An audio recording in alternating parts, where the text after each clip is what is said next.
अस्सलाम वालेकुम व्यूअर्स, मैं हूं अच्छा मलिक और आप देख रहे हैं मेरा यूट्यूब चैनल HEC प्रोफेशनल्स। आज की वीडियो में हम बोश IG1 की चैप्टर नंबर 3 एलिमेंट 3.3 को डिस्कस करेंगे। इसमें हम डिस्कस करेंगे human factors which influence safety related behaviour. आज बेसिकली इस वीडियो में हम बिहेवियर्स के बारे में बात करेंगे कि एक इंसान के अंदर उसका हेल्थ एंड सेफ्टी के रिगार्डिंग उसका बिहेवियर कैसे डेवलप होता है और उसके अंदर उतार और चढ़ाव किस तरह से आते हैं। सबसे पहले अगर बिहेवियर को डिफाइन किया जाए तो बिहेवियर हम कहते हैं किसी भी इंसान के रवैये को हम क्या कहते हैं, उसका बिहेवियर। अब बिहेवियर्स मुख्तलिफ तरह के होते हैं। कुछ होते हैं हमारे इनेट बिहेवियर्स होते हैं और कुछ होते हैं हमारे एक्वायर्ड बिहेवियर्स। अब इनेट बिहेवियर्स को जब हम डिफाइन करते हैं तो हम कहते हैं हमारे वो बिहेवियर्स जो इंसान एक ले के पैदा होता है, वो कहते हैं हम उसके इनेट बिहेवियर, जो उसके फोर फादर्स से उसके साथ चलते आ रहे हैं, जो जिनको हम किसी मिसाल भी देते होते हैं, the nature can not be change, जो उसकी खसलत के अंदर एक चीज़ होती है। अब बिहेवियर्स हमेशा अब किसी भी इंसान के एक्शन से आपको नज़र दिखाई दे रहे होंगे। वो अपने एक्शन से जो चीज़ आपको दिखा रहा होता है या उसके एक्शन से जो चीज़ रिप्रेजेंट कर रहा होता है वो उस इंसान का बिहेवियर कहलाता है। और दूसरा बिहेवियर होता है उसका एक्वायर्ड बिहेवियर। एक्वायर्ड बिहेवियर जो होता है वो किसी भी इंसान का वो चेंजेबल होता है, टेंजेबल होता है। कैसे चेंजेबल होता है कि भाई क्योंकि उसने एक्वायर्ड किया है ड्यूरिंग हिज लाइफ, अपने प्रोसीजर से, अपने वर्क से, अपनी ट्रेनिंग से, अपने स्किल्स उसने डेवलप की हैं, उसने नॉलेज से जो सीखा है उसने, जो उसने अपना ये बिहेवियर उसका बना है। और इसी वजह से हम कहते हैं कि ये बिहेवियर उसका जो है वो चेंज हो सकता है और इसके अंदर हम रद्द-बदल लेके आ सकते हैं। इसी तरह जब हम सेफ्टी रिलेटेड बिहेवियर की बात करते हैं तो किसी भी इंसान को पैदा होते ही उसको नहीं पता कि हेल्थ एंड सेफ्टी क्या है और किसकी क्या इंपॉर्टेंस है, और मैं कब हेल्थ एंड सेफ्टी को फॉलो नहीं करूँगा और मेरे साथ हादसा पेश आ सकता है। इस चीज़ को हम रोनमा जब रखते हुए इस बात पे बात करते हैं कि जो हमारे health and safety related behaviour होते हैं वो हमारे एक्वायर्ड बिहेवियर्स होते हैं और इसके अंदर हम रद्द-बदल लेके आ सकते हैं through trainings and through certain procedures. Behaviour को, हेल्थ एंड सेफ्टी बिहेवियर को बेसिकली 3 कैटेगरीज में डिवाइड किया गया है। पहले हम कहते हैं कि the job, the organisation, the individuals. Categories के अलावा हम इन्हें बोल सकते हैं कि भाई फैक्टर्स रहते हैं कि आपके हेल्थ एंड सेफ्टी बिहेवियर के ऊपर कौन से 3 फैक्टर्स रोनमा हो सकते हैं, असरअंदाज हो सकते हैं। तो वो ये 3 फैक्टर्स हैं। एक एक फैक्टर को आगे हम वीडियो में डिस्कस करते हैं। सबसे पहले the organization factor. Organization factor जैसे आपको नाम से समझ आ रही होगी, आपकी वो फैक्टर्स, वो अवामिल जो आपकी ऑर्गेनाइजेशन की तरफ से होते हैं और आपकी ऑर्गेनाइजेशन की वजह से आपके ऊपर जो बिहेवियर के अंदर आपके चेंज आ रही है वो आपके ऑर्गेनाइजेशन फैक्टर्स कहलाते हैं। मिसाल के तौर पे एक वर्कर एक ऑर्गेनाइजेशन के अंदर काम कर रहा है और वो प्रीवियस अपना बिहेवियर जो है हेल्थ एंड सेफ्टी के लिए वो बड़ा अच्छा लेके आया, उसके अंदर उसकी मोटिवेशन भी थी, but with the passage of time उसकी वो स्किल्स एंड वो सारी चीज़ें, उसकी मोटिवेशन वो वैनिश हो चुकी है क्योंकि उस ऑर्गेनाइजेशन का कल्चर आगे जो था वो हेल्थ एंड सेफ्टी को इंपॉर्टेंस नहीं देता था और उनका नेगेटिव कल्चर था। तो उस बंदे के भी बिहेवियर के अंदर आपको नेगेटिविटी दिखाई देगी वहाँ पे। और सेम द केस इसको ऑपोजिट कर दें तो इसी पॉजिटिवली मोल्ड भी हो सकता है। Commitment and leadership. अब जितने भी ये फैक्टर्स हैं इन सबको हम दोनों तरह से हम इनको देख सकते हैं। ये पॉजिटिव भी हो सकते हैं और ये नेगेटिव भी हो सकते हैं।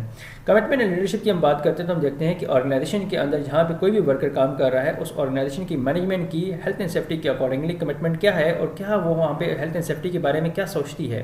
अब ऑर्गेनाइजेशन की जो सोच होगी वो वर्कर्स को, वहाँ के वर्कर्स के ऊपर बहुत ज़्यादा असरअंदाज होती है। क्यों असरअंदाज होती है? क्योंकि वर्कर्स आइडियलाइज करते हैं और उनकी पॉलिसीज़ का ही उनके ऊपर असर हो होता है। फिर और रिसोर्स अवेलेबिलिटी की बात करते हैं तो हम कहते हैं कि अब किसी भी वर्कर को काम करने के लिए कुछ स्पेसिफिक रिसोर्सेज की ज़रूरत होती है। अगर तो वो रिसोर्सेज उसको प्रोवाइडेड होंगी और उसके पास अवेलेबल होंगी तो उन रिसोर्सेज के अंदर अपनी एक्टिविटीज़ को प्रॉपर्ली वो इम्प्लीमेंट कर सकते हैं और उनको सरअंजाम दे सकता है। अगर विदाउट रिसोर्सेज काम करने का किसी को भी बोल दिया जाए तो उस डेफिनेटली वो उसके ऊपर साइकोलॉजिकली बड़ा इसका एक असर आएगा क्योंकि उसने इन स्केर्स रिसोर्सेज के अंदर उसने काम करना होगा। कम्युनिकेशन के अंदर हमेशा हम बात करते हैं, हम कंसल्टेशन की बात करते हैं। अगर तो ऑर्गेनाइजेशन के प्रोसीजर्स ऐसे हैं कि जब भी वो डिसीजन मेकिंग करते हैं तो उसके दौरान वो अपने वर्कर्स को एतमाद में लेते हैं और उनसे प्रॉपर्ली जो है कम्युनिकेट करते हैं और उनसे कंसल्ट करते हैं और उनके कंसर्न्स को रेज होने देते हैं। तो इस सूरत में तो ऑर्गेनाइजेशन के अंदर वर्कर्स का जो बिहेवियर होगा वो पॉजिटिवली वहाँ पर इन्फ्लुएंस हो रहा होगा। Level of supervision. अब कहीं पे भी कोई भी प्रोसीजर, कितने ही एफिशिएंट प्रोसीजर ऑर्गेनाइजेशन इंप्लीमेंट क्यों ना किए हुए हों, बट वहाँ पे उन्हें जो है सुपरविजन की ज़रूरत इंतहाई ज़रूरी है क्योंकि हर बंदे के अंदर इंटरनल मोटिवेशन इस चीज़ को लेकर इतनी अहम नहीं होती, इतनी प्रोफाउंड नहीं होती कि वो उन चीज़ों को खुद ब खुद जो है वो इम्प्लीमेंट करेगा और उनको वो जो है वहाँ पे लेके चलेगा। तो इस चीज़ को इंश्योर करने के लिए ऑर्गेनाइजेशन के पास एक जो चार्ज होता है वो होता है सुपरविजन का और उन्हें ये कभी भी छोड़नी नहीं चाहिए। Peer group pressures. कल्चर का टॉपिक डिस्कस करते हुए हमने पीयर ग्रुप प्रेशर को पढ़ा भी था। पीयर ग्रुप प्रेशर्स जो हैं वो भी ऑर्गेनाइजेशन के अंदर वर्कर्स के बिहेवियर्स को पॉजिटिवली नेगेटिवली इन्फ्लुएंस करते हैं। अगर तो ऑर्गेनाइजेशन के अंदर जो पीयर ग्रुप्स बने हुए हैं उनका अपना कल्चर अगर पॉजिटिवली इन्फ्लुएंस्ड है तो वो नए आने वाले वर्कर्स के बिहेवियर्स को भी पॉजिटिवली इन्फ्लुएंस करेंगे। तो इस तरह वहाँ पे वर्कर्स के बिहेवियर के अंदर पॉजिटिविटी देखने को हमें दिखाई देगी। Consultation and worker involvement, organization जो है अपनी जो भी इनिशिएटिव लेती है और उसमें वर्कर्स को प्रॉपर्ली कंसल्ट किया जाता है और इनको इन्वॉल्व किया जाता है, तो इस सूरत में वर्कर्स के बिहेवियर के ऊपर एक पॉजिटिव कंसर्न हमें देखने को दिखाई देगा। ऑन द अदर हैंड अगर हम बात करें कि ऑर्गेनाइजेशन किसी भी अपने फैसले के अंदर वर्कर्स को कंसल्ट नहीं करती और इन्हें इन्वॉल्व नहीं करती और डायरेक्टली सिर्फ उन्हें इन्फॉर्म करती है एक्टिविटीज़ के बारे में कि भाई आपने ये काम कर देना है, तो इस सूरत में हमें ये देखने को दिखाई मिलेगा वहाँ पे कि वहाँ पे उस ऑर्गेनाइजेशन के वर्कर्स का जो बिहेवियर होगा वो नेगेटिवली इन्फ्लुएंस होगा और उनके एटीट्यूड के अंदर भी एक खातर हुआ हमें एक चेंज देखने को मिलेगी। ट्रेनिंग्स की अब हम बात करते हैं तो हम कहते हैं कि किसी भी वर्कर के बिहेवियर के ऊपर ट्रेनिंग्स का जो है ड्रामेटिकल इफेक्ट होता है। अगर तो organization time to time workers को प्रॉपर ट्रेनिंग प्रोवाइड कर रही हैं और उनके लिए ट्रेनिंग्स की अरेंजमेंट करती हैं, तो इस सूरत में तो वहाँ पे उस ऑर्गेनाइजेशन के वर्कर्स का बिहेवियर भी पॉजिटिवली मोल्ड होगा, क्योंकि वो उस काम के लिए स्किलफुल होंगे, कॉम्पिटेंट होंगे और वो कॉम्पिटेंसी उनके बिहेवियर के अंदर हमें एक चेंज पॉजिटिव दिखाई देगा उसकी वजह से। ऑर्गेनाइजेशन फैक्टर के बाद दूसरे जो हमारे पास फैक्टर आता है और जो किसी भी वर्क फोर्स के जो है बिहेवियर को इन्फ्लुएंस करता है वो है जो उसका जॉब फैक्टर। जॉब फैक्टर के अंदर बहुत सारी चीज़ें आ जाती हैं, हर वो अवामिर, हर सारे वो फैक्टर्स जो किसी भी काम की वजह से अपने काम की नेचर का वर्क की वजह से उसके ऊपर रहनुमा होते हैं, वो सारे के सारे वहाँ के जॉब फैक्टर्स कहलाते हैं। सबसे पहले बात करते हैं टास्क के बारे में। टास्क से मुराद जो स्पेसिफिक टास्क आपने प्रोवाइड किया हुआ है किसी भी एक वर्कर को, अगर तो वो उसकी स्किल्स के अकॉर्डिंग है, अगर तो वो उसके जो है नेचर के अकॉर्डिंग है, तो वो तो उसको अच्छी तरीके से रहनुमा उसको सरअंजाम दे सकेगा। ऑन द अदर हैंड अगर हम बात करें कि वो टास्क ऐसा है जो उसके अंदर बर्डनाइज किया हुआ जिसने वर्कर को, और वो मिसाल के तौर पर जैसे मैं एग्जाम्पल दूँ कि यूनिवर्सिटी या कॉलेज लाइफ के अंदर आपने एक चीज़ देखी होगी कि असाइनमेंट, जब ग्रुप असाइनमेंट मिलती है और ग्रुप असाइनमेंट के अंदर अगर 4 बंदे हैं तो चारों में से किसी एक को वो काम करना पड़ा होता है जो पढ़ने वाला होगा, और 3 जो है उसके साथ वैसे ही जो है टंगे हुए होते हैं। इस सूरत में अगर हम देखें तो वो जो बंदा होता है वहाँ पे उसके ऊपर सारा बर्डन आ रहा होता है और वो टास्क जो होता है उसके लिए वो दरअसर बन जाता है, और इसकी वजह से उसके बिहेवियर के अंदर भी हमें एक चेंजिंग पॉजिटिव या नेगेटिव चेंज देखने को हमें दिखाई मिलती है वहाँ पर।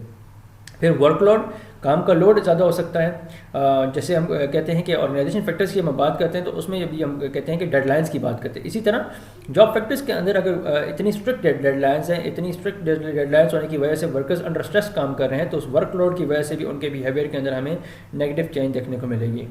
वर्किंग एनवायरनमेंट इंतहाई इंपॉर्टेंट चीज़ है, जिसको ILO कन्वेंशन C155 भी उसके ऊपर जो है बार बार जो है इंश्योर करने को बोलता है कि वर्किंग एनवायरनमेंट वर्कर्स का जो होना चाहिए उनके लिए कंफर्टेबल होना चाहिए, और वो ऐसा एनवायरनमेंट होना चाहिए जो बगैर किसी हार्म के वहाँ पे उन्हें काम करने के लिए अलाउ करे।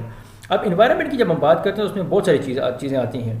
इन्वायरमेंट के अंदर वहाँ पे मौजूद हवा का नमी, इन्वायरमेंट के अंदर हम वहाँ पे नमी का तनासब, ठीक है, वहाँ पे हवा का तनासब, वहाँ पे लाइटिंग की फैसिलिटी, गर्मी और सर्दी, ये सारे फैक्टर्स वो हैं जो हम इन्वायरमेंट के अंदर काउंट करते हैं। और अगर ये सारे फैक्टर्स अगर वर्कर की जो है हेल्थ एंड सेफ्टी को अगर किसी भी तरह से उसको इन्फ्लुएंस कर रहे हैं, उसको ऊपर अफेक्ट आ रहा है, तो उसकी वजह से वर्कर का बिहेवियर भी जो है वहाँ पे मोल्ड होगा। दैन डिस्प्लेज एंड कंट्रोल की हम बात करते हैं। डिस्प्लेज एंड कंट्रोल से मुराद वो काम करने की नौयत वर्कर्स की जो पूरा दिन डिस्प्लेज के आगे बैठते हैं, स्क्रीन्स के आगे बैठते हैं, कंट्रोल्स को देख रहे होते हैं, जैसे CCTV कैमरास के आगे जो लोग बैठे होते हैं, पूरा दिन उनको स्क्रीन को फोकस करना पड़ता है। तो इस तरह की जो एक्टिविटीज़ होती हैं वो भी वर्कर्स के ऊपर जो है उनके मेंटली उनको बहुत ज़्यादा डिस्टर्ब करती हैं और उनके परसेप्शन को भी ख़राब किया होता है, और साथ साथ उनको एक मेंटली एक स्ट्रेस के अंदर कंडीशन में वो काम कर रहे होते हैं। इस तरह के लोगों के अगर आप बिहेवियर को देखें तो वो अपने हर काम में जो है वो कंफ्यूज रहते हैं, वो किसी चीज़ में अंदर अपना फोकस नहीं कर पा रहे होते क्योंकि मेंटल फटीग का उन्हें सामना हो रहा होता है वहाँ पे। देन प्रोसीजर्स के अंदर हम वर्किंग प्रोसीजर की बात करते हैं, मतलब काम करने का तरीकाकार। अगर वो इतना टफ प्रोसीजर है, जैसे अगर आप कॉल सेंटर्स वालों को देख लें, जैसे आप स्टॉक एक्सचेंज के अंदर काम करने वाले लोगों को देख लें, तो उनके वर्किंग प्रोसीजर्स इतने टफ होते हैं कि उनको बिल्कुल सांस लेने का मौका भी नहीं मिल रहा होता। प्रोसीजर्स के बाद फिर हम मूव करते हैं जी नेक्स्ट हमारे फैक्टर के ऊपर, जो हमारा है इंडिविजुअल फैक्टर। इंडिविजुअल फैक्टर के अंदर हम बात करते हैं इंडिविजुअली एक वर्कर की, कि इंडिविजुअली वो खुद कैसा है, उसका अपना बिहेवियर कैसा है। इसके अंदर बहुत सारी चीज़ें आ जाती हैं। इसके अंदर उसका इनेट बिहेवियर भी हम काउंट करते हैं और उसका एक्वायर्ड बिहेवियर भी काउंट करते हैं, क्योंकि जनरली एक इंसान का बिहेवियर इन दोनों चीज़ों का मजमूआ होता है। तो इंडिविजुअल फैक्टर्स की जब हम बात करते हैं उसके अंदर उसके बिहेवियर के अंदर बहुत सारे फैक्टर्स उसके ऊपर रहनुमा होते हैं, जिसके अंदर सबसे पहली चीज़ आती है उस वर्कर की कॉम्पिटेंसी और उसकी स्किल्स।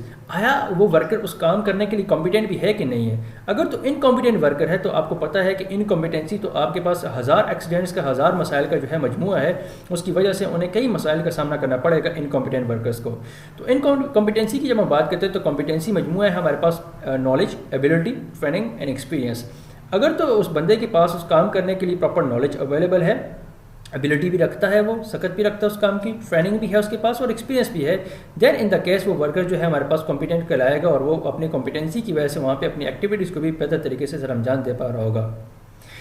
कॉम्पिटेंसी के बाद हमारे पास आती है स्किल्स। स्किल्स जो है अब आपको पता है कि स्किल्स बेसिकली जो है नॉलेज का, एक्सपीरियंस का और एबिलिटी का ही मजमूआ है। ये सारी चीज़ें मिल के एक बंदे को स्किलफुल बनाती हैं। अगर आपके पास बेतहाशा नॉलेज है और आपके पास वो काम करने की एबिलिटी नहीं है और आपने उस चीज़ को जो फिजिकली इंप्लीमेंट नहीं किया, उस स्किल्स को आपने जो है यूटिलाइज नहीं किया, उनको पॉलिश नहीं किया, तो आप कभी भी अपने स्किल्स को जो है एक प्रोफेशनल लेवल के पर नहीं लेके आ सकते। दैन जनरली पर्सनालिटी की बात करते हैं। अब हर इंसान की पर्सनालिटी के कुछ पहलू होते हैं, वो पॉजिटिव भी हो सकते हैं, वो नेगेटिव भी हो सकते हैं। तो उसकी पर्सनालिटी के अपने पहलू मतलब उसका अपना रवैया कैसा है, उसका अपना एटीट्यूड कैसा है, वो क्या सोचता है हेल्थ एंड सेफ्टी के बारे में। अब जो इंसान की सोच होती है बेसिकली वो उस इंसान की सोच उसके एक्शंस की जो होती है वो आकाश होती है। जो इंसान सोचता है वो अपने एक्शन से जो है उस चीज़ को जो है रुनमा करता है, उसको शो करता है। तो एटीट्यूड के अंदर हमेशा हम वो चीज़ें सोचते हैं कि जो इंसान की सोच होती है, एक इंसान जो किस चीज़ के बारे में क्या नज़रिया रखता है, वो नज़रिया उसका एटीट्यूड होता है। बट वही नज़रिया जब उसके एक्शंस के अंदर इंप्लीमेंट हो रहा होता है और एक्शंस के अंदर दिखाई दे रहा होता है, तो वो फिर हम बोलते हैं उस एक्शन, उनको बोलते हैं हम उसका बिहेवियर बोलते हैं। मोटिवेशंस दो तरह की हो सकती हैं, पॉजिटिव मोटिवेशन हो सकती हैं और नेगेटिव मोटिवेशंस हो सकती हैं। अब नेगेटिव मोटिवेशंस क्या है कि अगर एक इंसान के जो है हेल्थ एंड सेफ्टी को इंपॉर्टेंस नहीं देता और उसके अंदर उसका कोई कंसर्न्स होंगे, वो कंसर्न ये है कि उसको हमेशा यही बताया गया है कि भाई ये चीज़ इंपॉर्टेंट नहीं है और इसकी कोई ज़रूरत नहीं है, तो उसकी यही सोच है कि भाई ये फजूल चीज़ है, तो उसको मोटिवेशन उसके अंदर ये है कि इसको फजूल समझता है और वो उसको इंपॉर्टेंस नहीं दे रहा। ऑन द अदर हैंड अगर एक इंसान को इंटरनली मोटिवेशन उसके अंदर ये मौजूद है कि उसको इस चीज़ के बारे में अहमियत उजागर कराई गई है उसके अंदर through trainings and through certain procedures कि भाई हेल्थ एंड सेफ्टी इंपॉर्टेंट है और इसको आप अहमियत दोगे तो आप काम अपनी चीज़ों को अच्छी तरीके से रुनमा कर सकते हो, उनको इम्प्लीमेंट कर सकते हो। अब ये मोटिवेशन उसके अलावा रिवार्ड्स और इंसेंटिव्स की वजह से भी हो सकती है। अगर उसको कोई लालच है कि भाई मैं अच्छे से काम करूंगा, मैं हादसात नहीं करूंगा, तो मुझे कोई रिवार्ड मिलेगा, मुझे कोई इंसेंटिव मिलेगा, तो इस वजह से भी उसके अंदर मोटिवेशन पैदा हो सकती है। तो मोटिवेशन कई चीज़ों की वजह से उसे किसी भी वर्कर के अंदर होती है, बट एज अ होल अगर हम देखें तो ये एक पॉजिटिव चीज़ ही है। अगर तो उसको जो है चाहे इंसेंटिव या रिवार्ड की वजह से मौजूद है, बट वो एक्टिविटीज़ को अगर पॉजिटिवली वहाँ पर अपनी इंप्लीमेंट कर रहा है, तो हमें एक इंडिविजुअल फैक्टर्स के अंदर एक अच्छी चीज़ देखने को मिलती है। हमेशा जो है स्टूडेंट्स कंफ्यूज हो रहे होते हैं बिहेवियर और एटीट्यूड के अंदर। हमेशा स्टूडेंट पूछते हैं सर बिहेवियर और एटीट्यूड के अंदर क्या फ़र्क है, तो मैं हमेशा इस चीज़ को यही आंसर करता हूँ कि एटीट्यूड है पर्सनस पॉइंट ऑफ व्यू और a way of looking at something, how they think and feel about it. मतलब एक बंदे का जो नज़रिया है, वो क्या सोचता है, वो उसका है एटीट्यूड। और जब वो चीज़ उसकी सोच से निकल के उसके एक्शंस के अंदर आ जाती है, तो फिर वो उसका एटीट्यूड नहीं रहता, फिर वो उसका बिहेवियर बन जाता है, क्योंकि वो उस चीज़ उसके जो है एटीट्यूड से निकल के उसके एक्शंस के अंदर आ चुकी है और वो उस चीज़ को वहाँ पे इंप्लीमेंट कर रहा है, वहाँ पे उसको रेगुलेट कर रहा है। एटीट्यूड्स को जो है हम चेंज कर सकते हैं, इजीली चेंजेबल है एटीट्यूड, क्योंकि किसी भी बंदे की सोच को बदलना जो है वो ज़्यादा मुश्किल नहीं है। जैसे आप ब्रेन वॉशिंग आपने सुना होगा, तो इसी तरह से उसको हम जो है उसको एजुकेट करके, उसको ट्रेन करके उसके एटीट्यूड के अंदर बेहतरी लेके आ सकते हैं। फिर हाई इम्पैक्ट इंटरवेंशंस। अब कुछ लोग ऐसे होते हैं जिनको हम लातों के भूत बोलते हैं। अब लातों के भूत कौन होते हैं? जिनके अंदर अब बात का असर नहीं होता, फिर उनके ऊपर हाई इम्पैक्ट इंटरवेंशंस को यूज़ किया जाता है। मतलब रिवार्ड्स और इंसेंटिव से आपने देखे, इस तरह पनिशमेंट की बात आ जाती है। तो पनिशमेंट की जब हम बात करते हैं तो फिर ये हाई इम्पैक्ट इंटरवेंशंस होती हैं ऑर्गेनाइजेशन की तरफ से। उनको प्रोसिक्यूट किया जा सकता है, फाइन किया जा सकता है, उनको एक्सपेल किया जा सकता है। तो इन चीज़ों की वजह से उनके एटीट्यूड में चेंज आ सकती है। इन्फोर्समेंट एक्शंस आ जाते हैं, वहाँ पे कंसल्टेशंस आ सकती हैं। कंसल्टेशन से मुराद यहाँ पे ये है कि जैसे आप साइकेट्रिस्ट के पास जाता है कोई भी इंसान, उसको कंसल्ट करने के लिए जाता है, अपनी ज़हनी उलझने उसके साथ शेयर करने के लिए जाता है, तो वो उसकी बात सुन के उसको कोई हल बताते हैं। इसी तरह इन वर्कर्स को कंसल्ट किया जाता है कि भाई आपके एक्शंस की वजह क्या है, क्या वजह है कि आपके एक्शंस को जो है नेगेटिवली इन्फ्लुएंस है और उनके अंदर नेगेटिविटी है। तो उनके एक्शंस के अंदर पॉजिटिविटी लेके आने के लिए उनको कंसल्ट किया जाता है और उनको डिफरेंट एक्टिविटीज़ के अंदर इन्वॉल्वमेंट दी जाती है। अब इन्वॉल्वमेंट से ये होता है कि जब वो जो वर्कर होता है उन अपनी एक्टिविटीज़ को जब करीब से देखता है और ख़ुद उनके अंदर पेश कदम रहता है, तो उसकी एक्टिव बिहेवियर के अंदर भी उससे जो होता है एक पॉजिटिव चेंज दिखाई देती है। इन्वॉल्वमेंट इन डिफरेंट एक्टिविटीज जो होती है ये हमारे पास साइकोलॉजिकल एक कॉन्सेप्ट भी है कि अगर आप ऐसा कोई वर्कर होता है वो आपसे किसी भी तरह से डील नहीं हो रहा, तो उसको जब आप कोई भी पोजीशन दे देते हो और वो रिस्पॉन्सिबल पोजीशन होती है तो वो अपने ओहदे या उस रिस्पॉन्सिबिलिटी की वजह से बाउंड हो जाता है और उसने हर सूरत में फिर उस चीज़ों को पॉजिटिवली वहाँ पे लेके चलना होता है। और ये जो कॉन्सेप्ट है ये भी हमारा हाई इम्पैक्ट इंटरवेंशन के अंदर ही काउंट होता है। आज की ये शॉर्ट वीडियो थी हमारी which is about human factors हमने डिस्कस किए कि जो किसी भी इंसान के या किसी भी वर्कर के जो है बिहेवियर को इन्फ्लुएंस करते हैं, जिसमें हमने 3 फैक्टर्स को डिस्कस किया, the job, the organization and the individual factor. आपके पेपर के पॉइंट ऑफ व्यू से ये टॉपिक भी बड़ा इंपॉर्टेंट है क्योंकि मोस्टली आपके ऑर्गेनाइजेशन फैक्टर या इंडिविजुअल फैक्टर से आपका क्वेश्चन आ जाता होता है। मोस्टली इंडिविजुअल फैक्टर से आ जाता होता है कि उनकी वजह से कौन से ऐसे फैक्टर्स थे जिसने वर्कर्स के जो है बिहेवियर को नेगेटिव इन्फ्लुएंस किया और वहाँ पर कोई भी हादसों से रोनमा हुआ, इस तरह का कोई भी क्वेश्चन आपके पास आ जाता होता है। लिहाजा जो फैक्टर्स के अंदर इंडिविजुअल फैक्टर के अंदर पॉइंट्स हमने डिस्कस किए हैं, ये सारे पॉइंट्स आपके लिए बड़े इंपॉर्टेंट हैं। आज की वीडियो यहीं तक थी। इंशाल्लाह नेक्स्ट वीडियो में नेक्स्ट टॉपिक के साथ मिलेंगे।